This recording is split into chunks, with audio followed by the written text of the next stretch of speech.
Hi, this is Aditya from Agosha.com presenting our third video in our series dealing with basic consumer rights.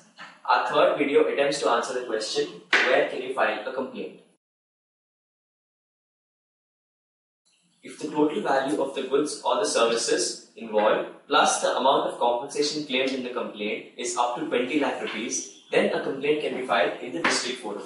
However, if this value lies between 20 lakhs to 1 crore, then a complaint can be filed directly in the state commission.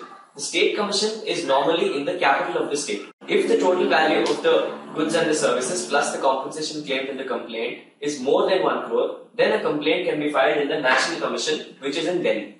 However, there are more than 500 districts in our country. So how do we decide in which district forum do we file our complaint? A complaint can be filed where a company has an office or operates out of, or where the cause of action arises.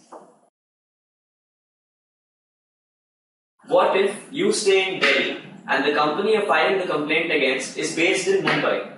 This can cause a small problem because district forums do not normally accept complaints where the company is based outside the district. But this problem can be solved by adding a local dealer of the company also in the complaint.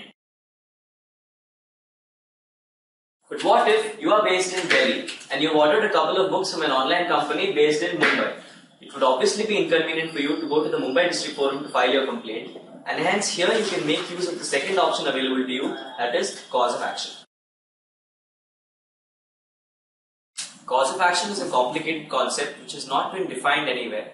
However, the following parameters are used as indicators of cause of action. The first one, where the product or service was supplied.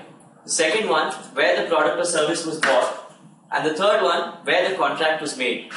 If any of this happened where you stay, then it might be worthwhile to approach the nearby district forum. However, it is advisable to approach a lawyer when dealing with this clause. This wraps up our third video. Thanks for watching. Hope you found it informative.